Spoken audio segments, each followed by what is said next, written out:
Great news. There's a quick way you can save money. Switch to Geico. Geico could help you get great coverage at a great price. And it only takes 15 minutes to see if you could save 15% or more on car insurance. Go to geico.com today and see how much you could save.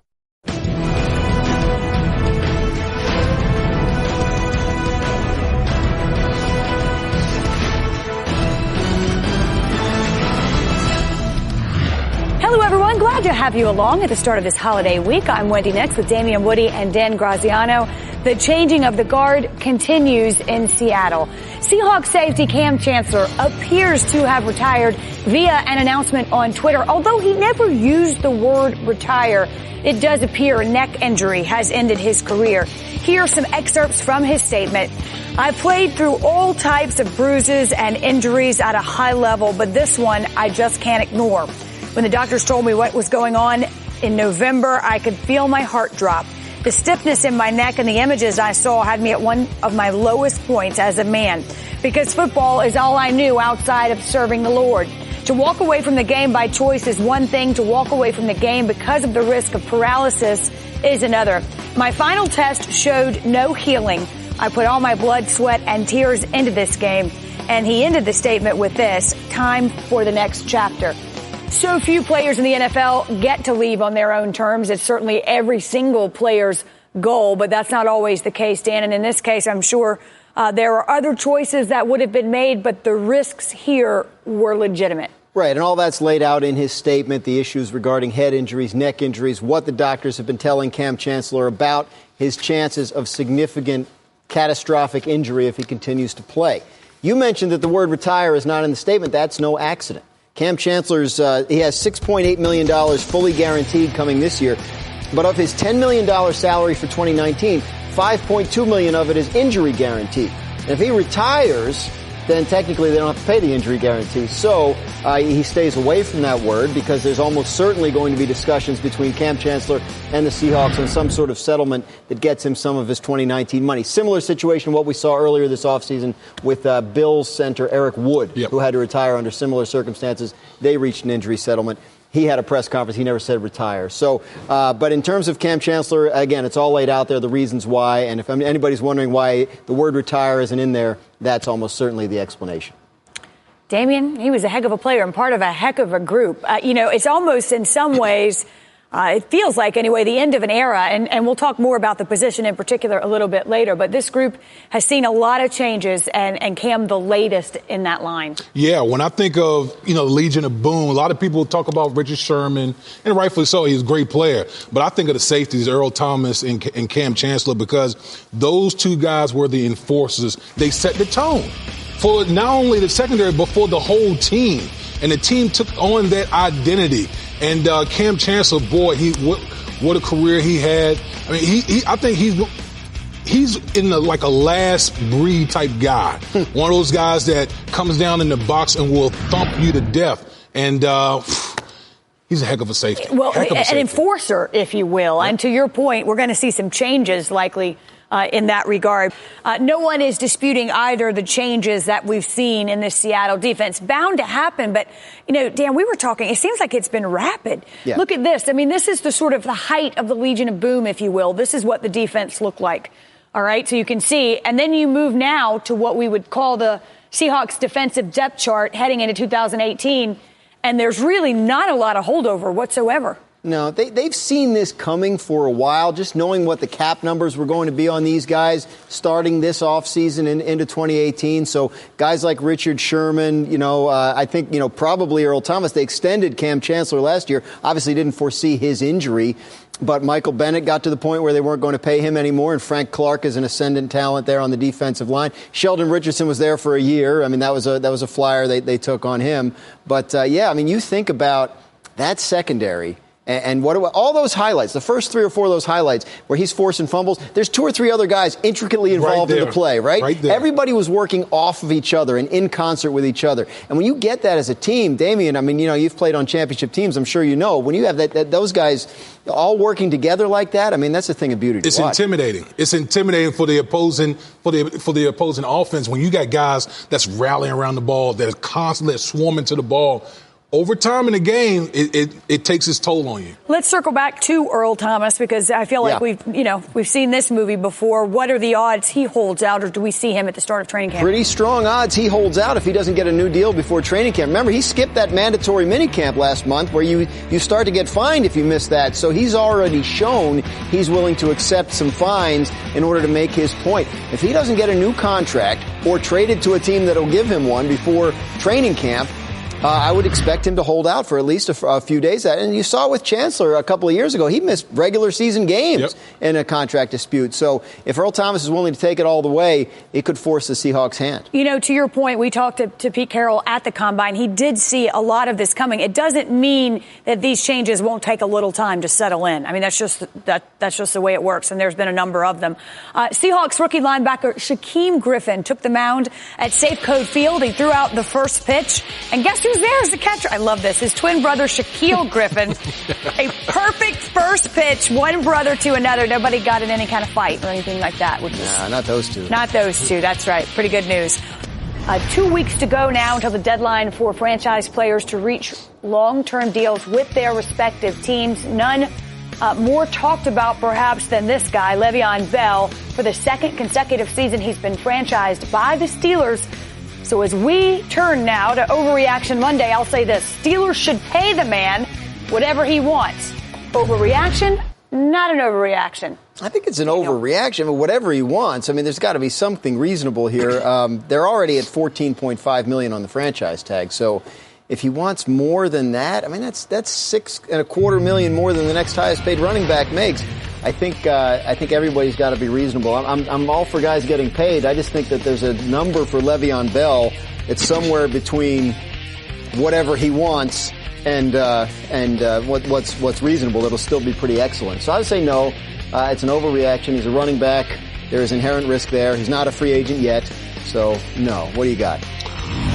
Wendy, you know I'm pro player. I want guys to get paid, but the sense in me got to say overreaction. There's some in there too. Yeah. Listen, you can't just go out there and go willy nilly and just giving guys, backing up the truck like that. But I mean, this guy's deserved to be clearly the highest paid running back in the National Football League. And he's going to be there with the franchise tag, but I know he wants some sense of security beyond, getting one-year tags, but there's got to be some type of happy medium between Le'Veon Bell and the Pittsburgh Steelers offense. I believe he's 26 years old, so I'm sure something can come about.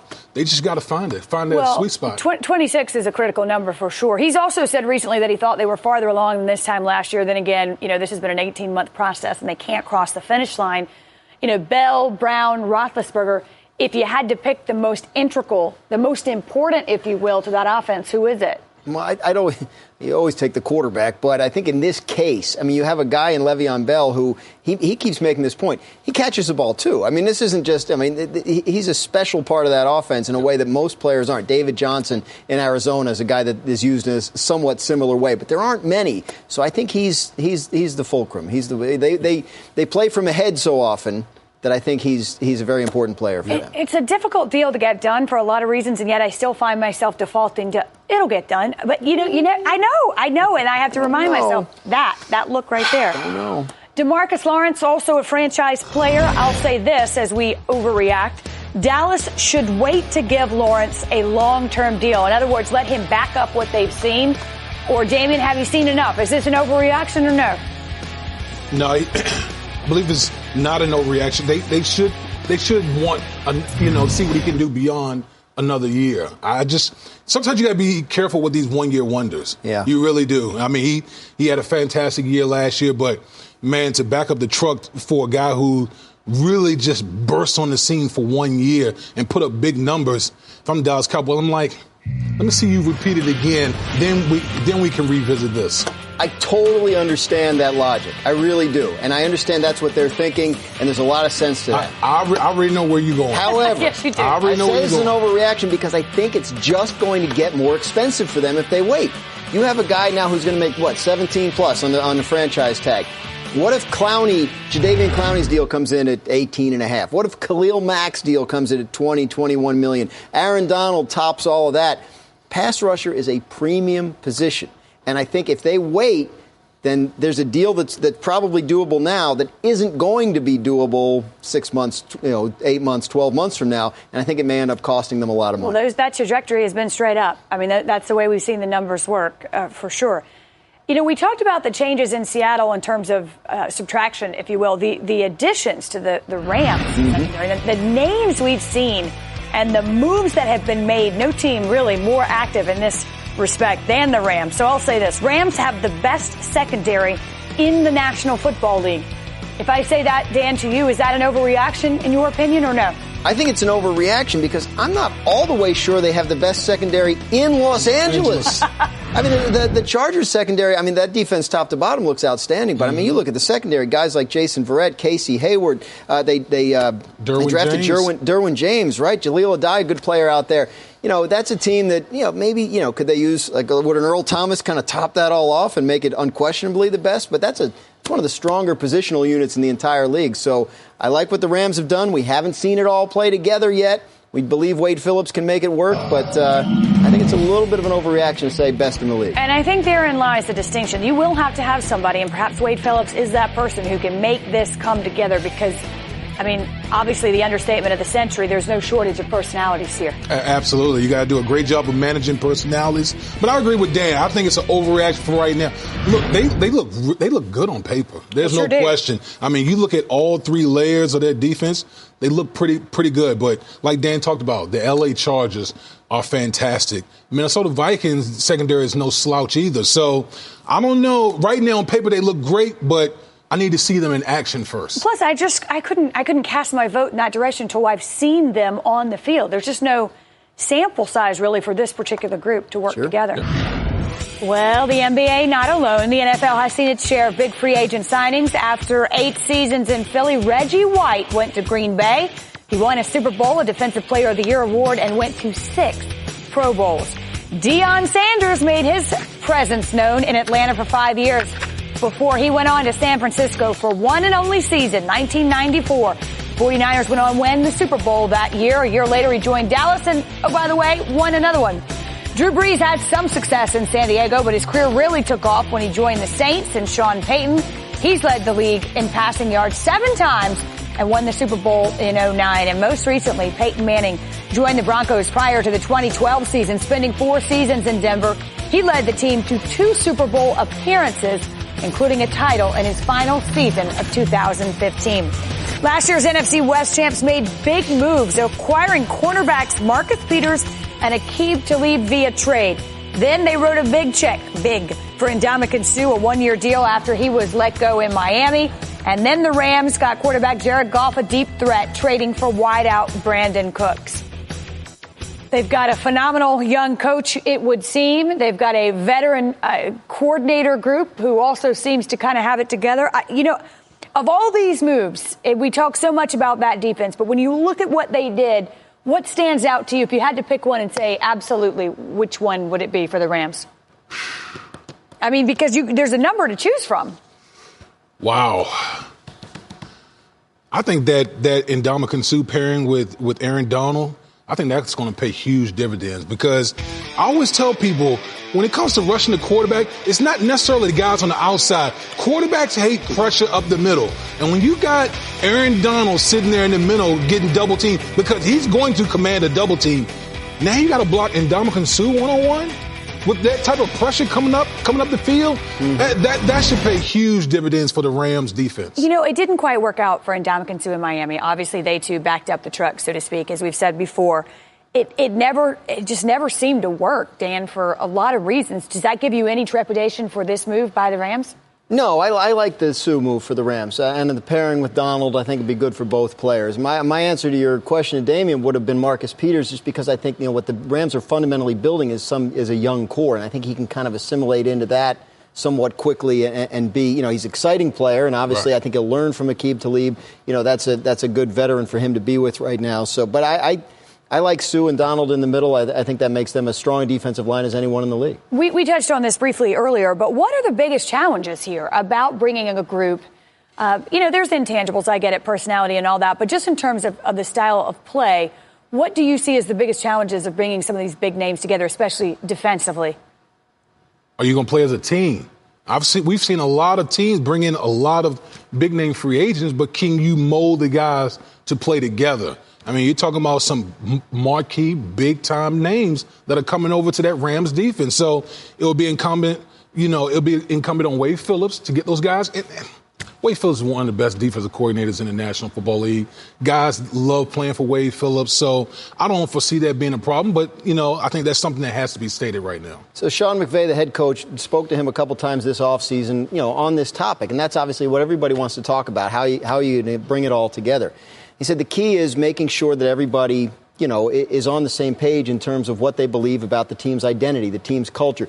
Guys that love football is a phrase he keeps using. Aqib Talib is a player that Wade Phillips knows, coached him in Denver, so they know who he is. Ndamukong Suh, they spent a great deal of time with before signing him. Suh and Aaron Donald were in communication with each other before the signing. The Rams made sure Donald knew what they were doing with regard to Suh, so he wasn't upset about it. So they did spend some time thinking about how this will all fit together and why it'll all fit together. And there's a difference between bringing in guys from the outside to help you establish a culture and bringing in guys from the outside to fit a culture you're already building. And if you believe that you've done the second thing, then it can work. If you're trying to do the first thing, I think that's when we've seen it blow up. And I think that's especially true with Ndamukong Suh, because he's not, for probably the first time in his career, he's not the man. Aaron Donald is the man, and he's complimenting Aaron Donald in this situation. And I would say it is the first time. Yeah. I mean, and what a departure for Ndamukong Suh. How about this? Okay, Derek Carr. This first the tweet. He's talking about welcoming all new Lakers fans. Clearly, there's a bandwagon here with the latest news. Mm-hmm. But it's fair that you'll have one of these. And what it is, I believe, is you got a form. It's a form. We all love forms. It's an application, Daniel.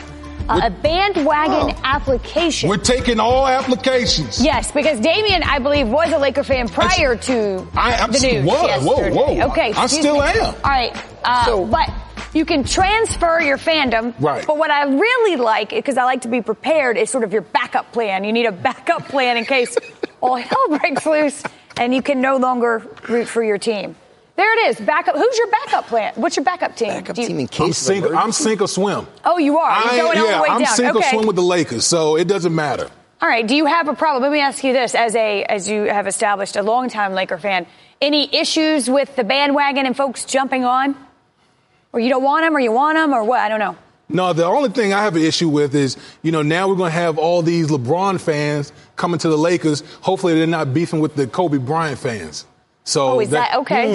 So that's an interesting point. Damien has thought this through. Oh yeah, I've been thinking about this. We got a little time. Lakers. This is not the first time there's been a bandwagon for the Lakers. No. Right? It's not like he's doing some. I don't know that there's been a time, when there wasn't a bandwagon for the Lakers. Exactly. As a matter of fact. All right, then one more overreaction on this Monday. We'll go NBA style because it's the prevailing story of the day. LeBron James makes the Los Angeles Lakers immediate contenders for an NBA title. I will defer to my Laker fan here on my left to start. Overreaction, not an overreaction. Wendi. What? Damien. This really hurts me to say right now. Oh. Right now it's an overreaction. Okay. I like the young pieces that we have. Obviously, when you get LeBron James, it's a game changer. But you got to think about the Golden State Warriors. They are the preeminent franchise in the NBA. We need a Kawhi Leonard. We need another piece. Then I feel really good. A lot of we's, a lot of Damien. Yeah. I like that. There's a lot of team approach. Okay. You're distancing yourself, I think, both physically and perhaps emotionally. I don't want any parts of this. From Damien. Dan, you get to weigh in here. Is this an overreaction? I have no idea. I am totally unqualified to speak on this subject. What is this? This NBA? When I get Windhorst in here or something like that. But the Golden State Warriors have beat him 3 out of the last 4 finals, right? That's all you need. Yeah. Right. Yeah. So how can he assume he's going to go to late just because of uniform? Because they got banners and trophies up there? I build around him. What else they got going? That's what I want to know, right? Now we get Woj in here, right? Yeah, he's coming out. Who else is coming? He's not really, but who else? We got. And then tell me, and then I think we'll be able to answer the question. We got to trade for. I make fun of everyone for that. I'm a part of this. They're going to use a left tackle this year? Yeah, exactly. They need an offensive line. If they need some muscle out there, I'm the guy. All right. Okay? I can come in for about 3 minutes. Once a week. Somebody to block for him. Always a week. It happens almost every year. One team goes from worst to first in its division. 14 of the last 15 seasons, the team has climbed all the way from the basement to the top. Last year, both the Jaguars and the Eagles went worst to first. So this week, we look at teams who may have a chance this time around. Can the Texans make that move from worst to first? Though the Colts also finished 4-12 last season, the Texans lost both their meetings with Indy. The Jags took the division with 10 wins, while the Titans were 9-7 and won their wild card game at Kansas City. So all week long, we'll look at each division and try to figure out who may do it this year. We'll start, of course, today with the AFC South, and we'll tell you so you can make your own opinion the changes we've seen. So here for the Texans, they made some moves in the offseason, especially getting a stronger defensive secondary. They added Tyrann Mathieu and cornerback Aaron Colvin. Houston also made some moves on the offensive line. They brought in Zach Fulton and Santrell Henderson, and then the Texans 3-3 last season, but won just one of their last 10 games. Don't forget, and this is the big distinction, without quarterback Deshaun Watson, who appears to be on the mend and hopefully will be back healthy. He was just dynamic when he was on the field. So we're looking at each team. They do have to add up to 100%, in case you're wondering. It's the hardest part of the whole exercise. I know that it is. Yeah. The percentage of chances for teams to go from worst to first. And so we'll start. Damien, we start with you. So I'll make mine. Let's see here. Colts. Oh, just the Texans? Okay. Just the Texans. Just the Texans. Let me see here. Gave it away there. Yeah. That was a big goose egg, I think. 35%. Solid. Yes, 35%. Listen, a lot of this stuff really hinges on guys that are coming back from injury. They got a bunch of big-time guys coming back. Obviously, J.J. Watt, Whitley Merciless coming back, and obviously Deshaun Watson. When Deshaun Watson was playing 7 games, they were leading the league in scoring. That just shows you how dynamic that offense can be. Has a whole offseason. Obviously, he's been rehabbing, but second year in the offense, so you know they're going to be drawing up some things specifically for him, and he's going to improve. So I got the Texans at 35%. It starts and finishes with the quarterback, no? Dan? Well, yes, in it this case, does. just because of what we saw? So much bad injury luck there last year, right? And I think, the Texans, I'm right there with you at 35. That's the number I gave them. I believe in Deshaun Watson. I think the defense gets healthier. You mentioned Watt and Merciless, adding Tyrann Mathieu. Yep. I just feel I'm a little worried about the offensive line, but I think when you have a quarterback who can move around like Deshaun Watson, you can mitigate that at least somewhat. Right. And as you mentioned, when they're scoring all those points last year while he was healthy, it showed that he can. Yep. So I like the Texans. I think that 35, we did the other divisions, as we'll find out as the week goes along. 35 is kind of a high number. Yeah. All right, listen, from what we saw with Damien and the Colts. But before you show us again and tip your hand, a look at the changes in Indianapolis, a relatively quiet offseason. Clearly, they hope to have a healthy Andrew Luck. They did sign tight end Eric Ebron to a 2-year deal to give him another weapon. They got to protect him, so they drafted guard Quentin Nelson out of Notre Dame with the number 6 pick. And then, of course, 45-year-old kicker Adam Vinatieri will return for another season. The percentage the Colts win this division. I mean, Damien, I guess I'm going to defer to you. Since let me think about this again. Okay. Right, yeah, I know. Still zero. Still apparently. zero. Yeah, I had a chance to really think about it. But, the Colts, they're in rebuilding mode right now, clearly. Obviously, you saw the trade that they got with the 3 second-round draft picks. To me, they're building towards the future. Andrew Luck, we still don't know coming back from that shoulder injury. Switching defensively from a 3-4 to a 4-3. There's a lot of things going on in Indianapolis right now. And as you look at within the division, the last time that Andrew Luck won a division, all these other teams have gotten better. They have, although it's just hard for me. If you had a healthy Andrew Luck, to think that the chance is zero just doesn't compute with me, given that quarterback and how he can change it. Yeah, I'm not going to put a zero in any box all week. I just don't believe in it. I think there's always a chance. I gave the Colts a 5 because, like you say, I mean, if Andrew Luck is back and if he's healthy and if he clears all the mental hurdles he needs to clear, they have the best, or the most accomplished quarterback of any of the 4 in the division, right? Yeah, I mean, you can argue maybe Watson's better based on what he showed last year, but Luck's done more than any of these other guys have, and I think that gives them a fighting chance if everything else falls apart for everybody. 5 is not a high number. In a perfect world. No, and there were a lot of ifs there, clearly, just, for the sake of argument. All right, the Titans, if you will. They had a busy offseason. A solid playoff experience from the Patriots. Grabbed a few players, actually. Malcolm Butler and Deion Lewis, who both know about the playoffs. The Lewis signing could offset the release of DeMarco Murray. With their first-round pick, the Titans took linebacker Rashaan Evans. He's expected to make a pretty big impact and somewhat immediately on that defense. The percentage chance the Titans win the AFC South? I'm going to go 25%. And I think the Titans got a couple good things going for them. Number one, I'm a big believer in Mike Vrabel, former teammate of mine in New England. Dean Pease, the defensive coordinator, they were both together. Mike Vrabel, Dean Pease were both together in New England, so they had that chemistry so Mike Vrabel can focus on other things.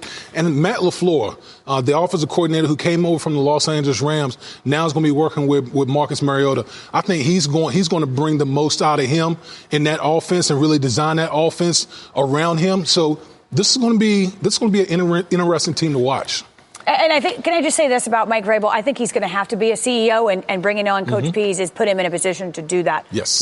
Not try to do his former job as well. It reminds me of my baseball days when a new baseball manager would bring in an experienced bench coach to help him know, you can't take the pitcher out now because X, Y, Z. Right. So that kind of thing, very important, obviously. Damien and I see the AFC South very similarly. I think I like the Titans a lot. I like their roster. Mike Vrabel. Everybody knows Mike Vrabel loves him and expects big things, but he is brand new at this. That's true. So we don't know exactly. So I'm not sure I can make them the favorite.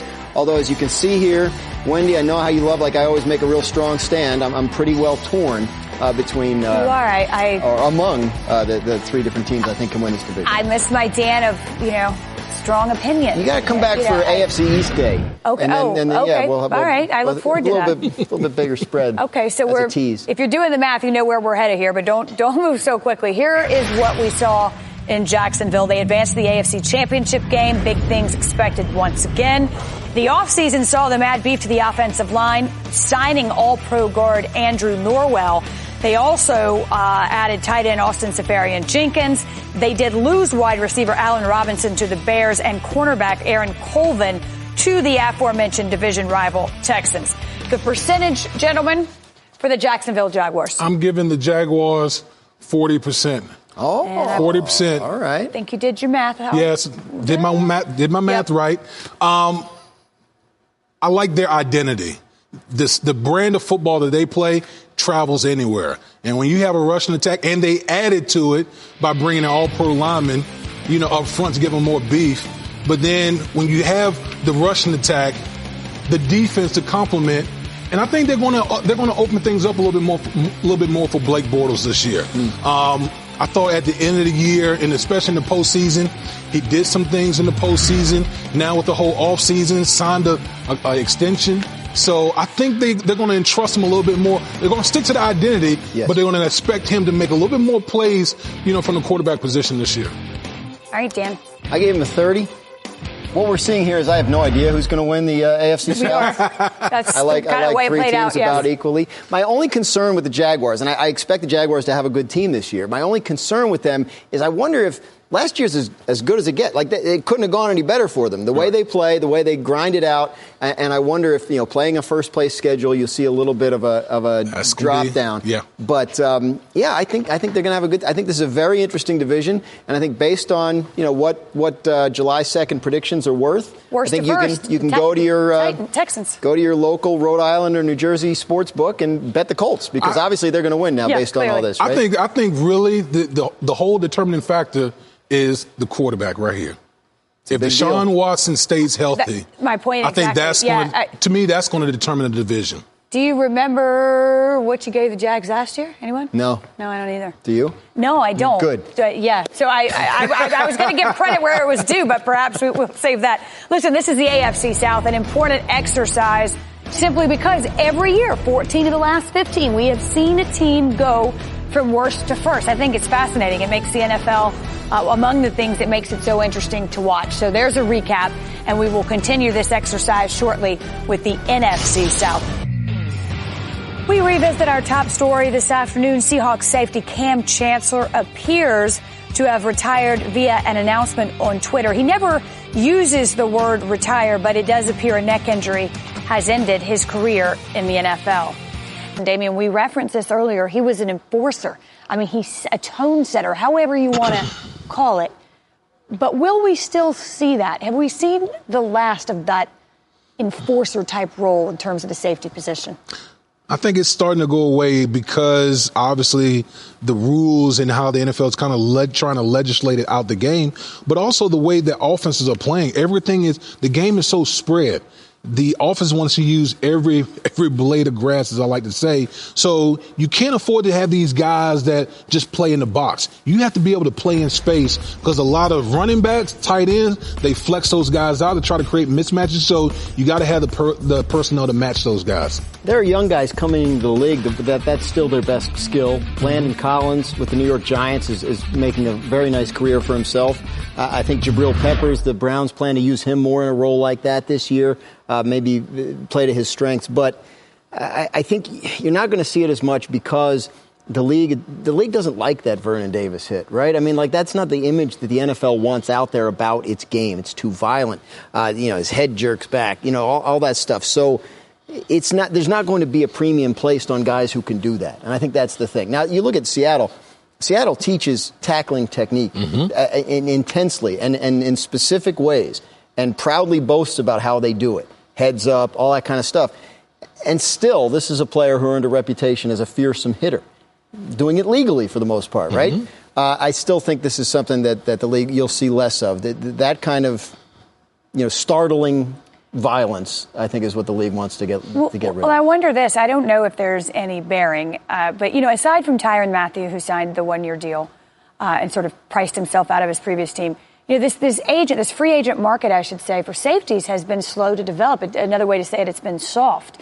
Now, there are some mitigating circumstances with some of these guys, and we've talked about that. But, why is that? What are we seeing with this position in the market for it? It's not highly valued as a premium position in the league the way pass rusher, quarterback, left tackle, shutdown corner. I mean, those are in a salary cap era. Teams all have to make decisions about priorities, where they put their high-end resources, their big free agent dollars, their high draft picks. And safety is a position where guys are seen as a little bit interchangeable. And I think, you see there are exceptional players. I mean, Earl Thomas got paid a big deal because, his ability to operate as that deep middle guy enabled Seattle to run a lot of what it's been running for the past few years. Kam Chancellor as the enforcer. You don't see too many teams that have two guys like that, and contract-wise, Seattle ends up in a bad place. Eric Berry got paid after a franchise year. Harrison Smith got paid before he went to market, but you don't really see that with a lot of these guys. Devin McCourty, Tony Jefferson, guys like that hit the open market. But it's not a position where teams are spending big money, or where the ceiling of the highest-paid guys is going up. Kam Chancellor, I mean, he's a young guy. This is the next step. There'll be another career. There'll be another future. But what will you remember most in terms of his football career, Damien? Just the passion. Like, even just watching the piece, it was just dripping with passion. Gentle guy off the field. But when he was on the field, boy, did he, I think his whole thing was trying to break your will, intimidate you, break your will.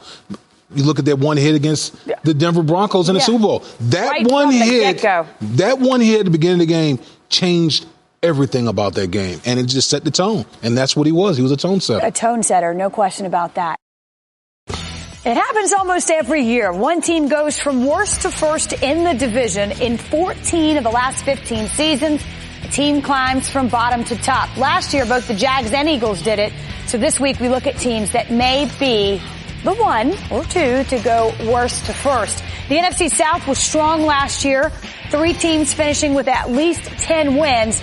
It was the only division with 3 teams in the playoffs as well. The Bucs have a long way to go. Our question now, can they be the team to go from worst to first? In answering that question, it's important to look at the changes that teams have made in the offseason. So when you look at Tampa Bay, they added weapons to their defensive line by trading for JPP in late March.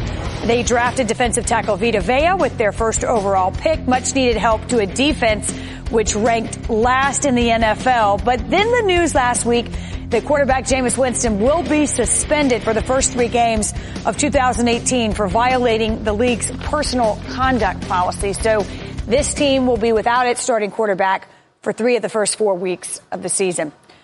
Percentage chance that Tampa Bay wins the NFC South, Damien? Oh, the stoic. Suspense is killing me. Yes, wow. Oh, okay. He's going Indianapolis style here. At least I'm consistent. You are. I am consistent. I don't like anybody.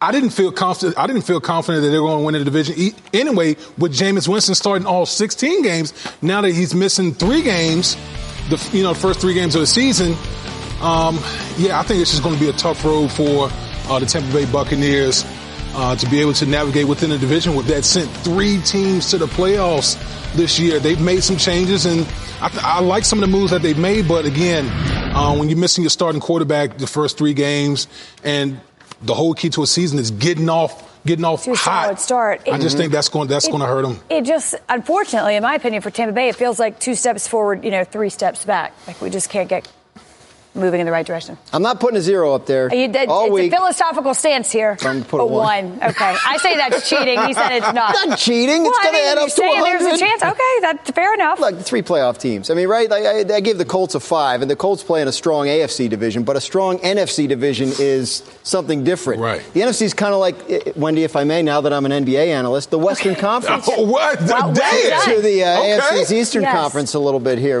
Crossover show. Love it. Okay, that's a whole thing. How about Atlanta? All right, again, a strong team last season. The Falcons, the biggest move they made, drafting wide receiver Calvin Ridley out of Alabama to help bolster an already explosive offense under Matt Ryan, who we know now signed a contract extension in May.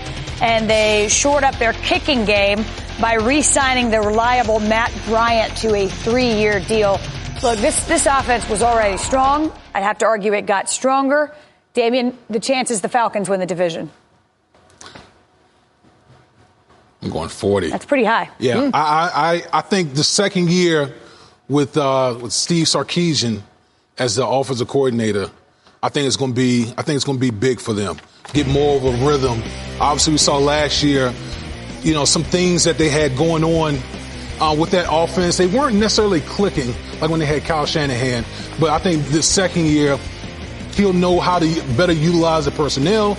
Adding Calvin Ridley to the offense, boy, this dude is one of the more explosive wide receivers coming out of the draft. So I like the Atlanta Falcons. And Matt Ryan joined us when he signed his contract extension in May and said the same thing. Look, it takes a minute to get adjusted to a new coordinator. We were moving in the right direction, but we didn't fully get there, and I think we'll be a lot farther ahead of the game this time around. I think it's an important factor here. They may be, but that wasn't the only problem the Falcons had last year. I mean, they had a young defense that really didn't handle its success all that well. There were a lot of penalties that killed drives. You had a team that in 2016 played as well as it could possibly play, and in 2017 struggled with some things it didn't the year before. So I think they're a very good roster, top to bottom, and I think we have to see who they are.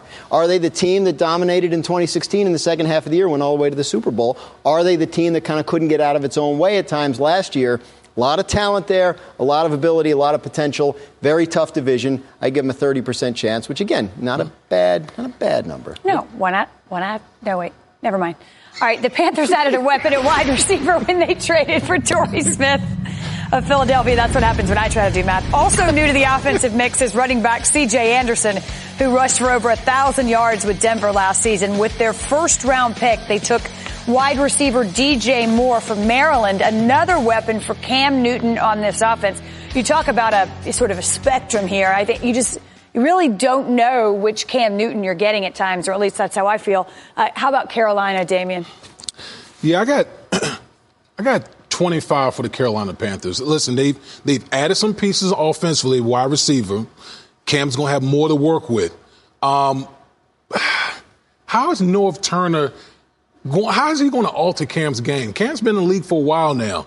He's kind of settled in on the type of quarterback that he is. I don't know how much Nova will be able to alter that, get his completion percentage up, stuff like that. Which is a big key for them, he said, anyway. It's a big key. So, listen, Carolina, strong team. They usually, strong-minded team. Defensively, they'll be pretty good. Thomas Davis is going to be suspended to start off the season. That matters. But, again, with these other three teams, Saints, Falcons, they're all going to be in it at the end. Yeah. They're all going to be in it. Well, look at the parity we saw last season. Yep. I mean, I like Carolina. I'd like them a lot more in another division. I went 24. Obviously, I got to account for one that Damien didn't have to. But look, I think Cam Newton is what he is, and I think we've seen him at his very, very best. We've seen him able to win games in a number of different ways. Eager to see what Christian McCaffrey is in year two. I think it's a defense you can usually trust. But to your point about Thomas Davis, that's a big cog. Loss. And to play without him for 4 games, not have him in the building for 4 games and meetings, et cetera, that's a guy that will be missed in a variety of ways. Yes. He is suspended again. Well, there's a number of suspensions the first 4 games of the season, so most of September. Drew Brees will remain in New Orleans after signing a 2-year, $50 million deal on the defense. The addition of safety Kurt Coleman should improve the secondary. They also brought in cornerback Patrick Robinson. Talking about the Saints, of course, veteran tight end Benjamin Watson, now in New Orleans. He signed a 1-year deal in March. The Saints have a what percentage chance of winning this division, Damien? I have to say, I really struggle with this. I was going to change it, but I said, you know what? It would screw over too many people, so I just went 35. You're a team player. Yeah, okay. Listen. Yeah, the graphics Saints are all made and all that. Yeah, right. Yeah. Okay. Saints are a trendy pick to get to the Super Bowl. They are. They are very talented. I mean, they struck gold last year with the draft. They hit on just about every pick. I mean, they have weapons everywhere. Running back. Ingram is going to be out. He's going to be out. But you got Alvin Kamara, who's the offensive rookie of the year. He's the offensive rookie of the year. I mean, they got weapons all over the field. Defensively, a lot better. This team right here could easily represent the NFC in the Super Bowl. If they had a quarterback, he's all right. They re-signed him. He's good. I heard that. I heard that. All right. Maybe I'll even things up. Damien said the Saints are a trendy pick to reach the Super Bowl. Yes. I am nothing if not trendy, as everyone knows. Correct. So I'm going to give them the 45% chance to win maybe the toughest division in the league. I think there's nothing not to like. Yeah. They can run the ball. They can beat you with the run game. They can beat you passing it. I think they're deep at all kinds of key positions. You mentioned what they did in the draft last year. I'm not in love with what they did at the top of the draft this year, using 2 first-round picks to get the edge rusher, but it's obviously a guy they really believe in. And given what they did last year, you got to trust them. But you know what? Right? You know when teams do that? When they feel like they're close. One piece away. When they feel like they're close. That's when teams do that. This team's in the NFC Championship last game, but for what? One miracle play by the Vikings, right? And who's to say? They go to Philly, maybe they can play better than Minnesota did. Things would be different. So they do feel that way. Yes. That they were not too far away. And they have a reason to believe that. Yep. Here is our pie chart as we look at the percentages, and congrats to you both. Math on point today. We had no issues to my knowledge, but it's possible I would miss it. So we'll be taking a look this week at each division. We'll have the final tally from all of our panelists on Friday. Again, as we look out for the team that goes worst to first in its division. It's happened 14 of the last 15 seasons. It is July 2nd, July 4th week, of course, so we thought we'd go inside the off-season headlines. Our first from Courtney Cronin, our Vikings reporter. Kirk Cousins, good in the boots, elite at avoiding getting hit in dodgeball. So I'm back here with Damien Woody and Dan Graziano. Okay, so work with us here. It's the off season. He showed off his dodgeball skills there, Kirk Cousins did. So here we go, pun intended. Can he dodge the rest of the NFC North and lead the Vikings back to the division? Boy, that's top of the division. Last I checked, that bad man in Green Bay is going to be back. Pretty good player. He's really good quarterback. I mean, listen, Kirk Cousins put up some good numbers, but he's not on the level of Aaron Rodgers. So this Green Bay team, they got a new defensive coordinator. They added Jimmy Graham at tight end. I think this Green Bay team is going to have a lot to say about who's going to win the NFC North this year. Yeah, when are we doing percentages on the NFC North? That's a tough one. That's going to be really tough. That's a tough one between Green Bay and Minnesota's roster is very, very good. I mean, the defense, especially up front, we talk on the back end, too. Yeah, the defense is loaded. I mean, the wide receivers, Thielen and Diggs, as good as anybody in the league in terms of a tandem. So I think Kirk Cousins has a very good chance. Yep. But to Damien's point, Aaron Rodgers probably will be heard from before it's all said and done. I would think so. Tomorrow is the answer to that question. We will do the percentages in the NFC. There it is. Tomorrow, so ask and I have an answer. How about that? Our next headline comes from Texans wide receiver Will Fuller. This is via Instagram. This is a video of him climbing up what appears to be a steep sand dune. No, thank you. In the desert. I assume that's... Wow, that's crazy. Don't try this at home. I guess not. Do the Texans have the biggest mountain to climb? Where is he? In the AFC South. I don't know. That's a great question. Yeah, no, the biggest mountain. No, I mean, they don't have the biggest mountain to climb because they're in the AFC. We just talked about this, right? Yeah. I think if they get their quarterback healthy and he plays all 16 games, big ifs, obviously, but they should be one of the favorites in that division. Yeah. I agree. You get to answer, too. Oh, do it? You don't have anything else to say? I concur. I concur. You took all the words out of my mouth. You guys have been together too long. I know. The summer of Dan and Damien. All right, finally, congratulations in order for Browns quarterback Baker Mayfield, who announced via Instagram that, yes, he has gotten engaged. So that's usually a pretty good time. You know, there's that honeymoon period. And teams and cities also enamored with their draft picks, especially the very top. How long does the honeymoon period last, if you will, for Cleveland and Baker Mayfield? I'm going to say, he's the number one pick. He's going to get a lot of leeway. I'm going to say... I would say the direct opposite. You don't think they get all worked up because he doesn't produce early? Well, Tyrod Taylor is there. Well, so, I know that, but you know how fans are sometimes a little bit impatient. Maybe I'm asking too much of fans to think like, hey, we got a decent veteran here, and that can hold down the fort until the rookie is up to par. But it is Cleveland. He's the number one pick. So you know what, Wendy? You're right. You know what? You're right. Now we're getting somewhere. Sometimes you got to defer. I know. Well, I would say this: if Tyrod Taylor plays and things are going well, and then Baker Mayfield's on the back burner, but I just feel like they're right. It's always that pressure to play the top pick, and then if he doesn't perform, here we go. Exactly. When does the honeymoon even start for Baker Mayfield? I mean, if he's the backup quarterback to start the season and Tyrod Taylor's playing well, then the question is how about the honeymoon for the team? Like if they start losing, will they feel fan pressure to play Baker Mayfield? And then the clock starts on him in terms of when he produces. So I think he's in a real good spot for that reason. And you look at the overall picture there in Cleveland. They could lose and it could still be better than some, right? I mean, they're losing. They haven't won. They didn't win a game last year. They only won one. They're literally starting from the bottom. They can afford to do a level of losing there that maybe another team that drafted a quarterback number one couldn't, and have the same kind of patience from the fan base. But if you look at the roster in Cleveland, there's reason for hope. There is reason for hope. It might be 5 wins, but some serious weapons on that roster. So. He's not like your typical number one overall pick that's walking into the bare cupboard. Like they have legitimate weapons on offense. So fans in Cleveland should be feeling fine about that. Well, do we have a new king in Cleveland then with LeBron gone? Who, Tyrod? No, wait. Hey, guy's not going to. I guess you answered my question. That's fair.